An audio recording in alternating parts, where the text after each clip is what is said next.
முதலில் அந்நியரிடம் இந்த சுதந்திரத்தை இழந்தோம், இப்பொழுது சொந்த நாட்டுக்காரியிடமே இழந்தோம் என்று சொன்னார்.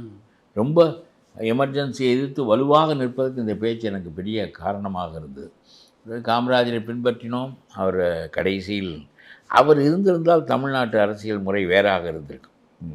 ஆனால் எம்ஜிஆர் அப்பொழுதே வந்து விட்டார். காமராஜருக்கு மேல் வாக்கு பெற்று விட்டார் திண்டுக்கல்லில் என்றாலும் கூட காமராஜர் எம்ஜிஆர் என்று தான் மாறி இருந்திருக்குமே தவிர கருணாநிதி அதிலிருந்து அகற்றப்பட்டிருப்பார். அன்றைய அரசியலிருந்து அகற்றப்பட்டிருப்பார்.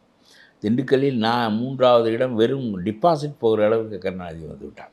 100 நாள் தான் அந்த படம் ஓடும் என்று சொன்ன நிலைக்கு மாறாக கடைசியிலே இவர் 100 நாளிலே போய் விடுவார் என்கின்ற நிலை ஏற்பட்டது. அப்படி காமராஜர் நெருக்கடி நிலையை எதிர்த்து போராடிய போது ஒரு கொள்கை ரீதியாக காந்தியை படித்து காந்திய நெறிமுறைகள் மனதில் ரொம்ப உருவாகி, இனிமேல் கதர் தான் காட்டுவது, நான் ஃபின்லே வேட்டி தான் கட்டுவேனப்பா, ரொம்ப ஜப்பான் ஃபின்லே வேட்டின்னு என்று சொல்லுவார்கள். ரொம்ப அந்த மாதிரிலாம் ரொம்ப லோஹி பேண்ட் போடுவேன், ரொம்ப அந்த தோரணைகளுக்கு ஏற்பத்தான் இருப்பேன். அன்றைய தோரணைகளுக்கு மோட்டர் சைக்கிள் எல்லாம் புல்லட். அப்பொழுது புல்லட் 7500 தான் என்னுடைய விலை, இன்றைக்கு 2 லட்ச ரூபாய். எல்லாமாக இருந்த நிலை போய் அரக்கை சட்டை தான் போடுவது, 4 முளை வேட்டி தான் கட்டுவது, பனியனும் கதறி தான் அணிவது.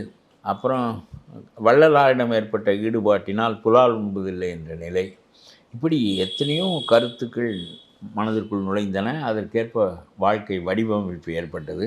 இந்த நிலையில் காந்தி கொள்கைகள், காமராஜர் 2ஆம் சுதந்திரத்திற்கு போராடுகிறோம் என்கின்ற எண்ணம் இது மனதிலே வலுவாக ஊன்றியிருந்தது.